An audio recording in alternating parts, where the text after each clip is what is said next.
ngimusayo. Ngiyamsaba umuntu wesifazane ongakhali kwi-presence kaNkulunkulu. Ngiyamesaba umuntu wesifazane ukuthi makuhlangene ephume dry. Umuntu wesifazane umuntu ohlezi kuhlangana namafinyila namathi. Kubonakala ukuthandaza kwakhe kunyakazisa uNkulunkulu esesulwini. Inyembezi zomuntu wesifazane ngiyayihlonipha. Olinayi namonde ni. Rini ni mindo liyamusa. Una ni moshi na namame. Kumamona ni misila.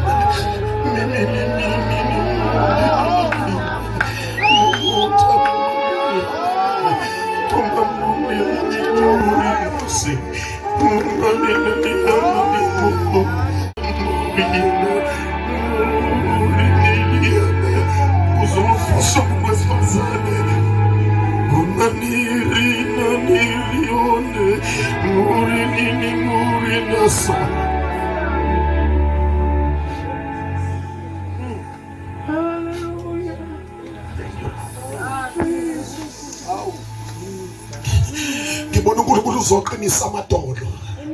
Uzoqinisa amadolo abesifazane. Uthi uNkulunkulu ngokuthi ebendlela abanye baphelelwa amandla.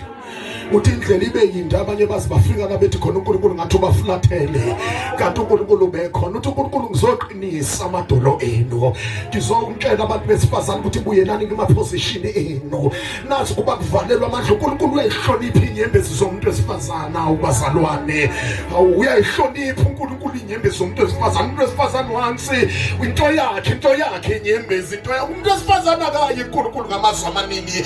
Uyandulo.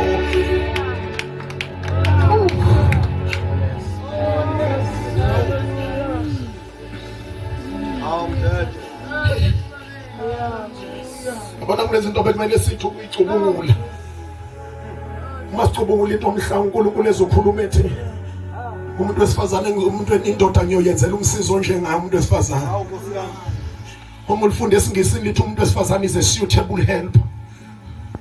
Umuntu wesifazane ukwazi ukuzosiza ngoba vele endodeni singamadoda khona inkinga ekhona. Ukuthi indoda ine pride ayikwazi ngokunye kuzehlisa. Kodwa inyani ithi akwazi ukuphila umuntu wesifazane ngekho. Ngikunothise kimi umkami umeke wahamba ethatha indlela ngathi inqondo ayiphili kahle uma ngisele ngedwa endlini. Ngibuka ikamera kube ngathi angithathi kahle enqondweni. Ngilibuka ikamera engathi likhulu manje. Ngibuka ukuthi ubani ozongilungisela ukudla ubani ozobamba ayini ubani ozokwenza ngiphimisele yonke into ngoba indoda ngasonke isikhathi kumuntu wesifazane njengengane.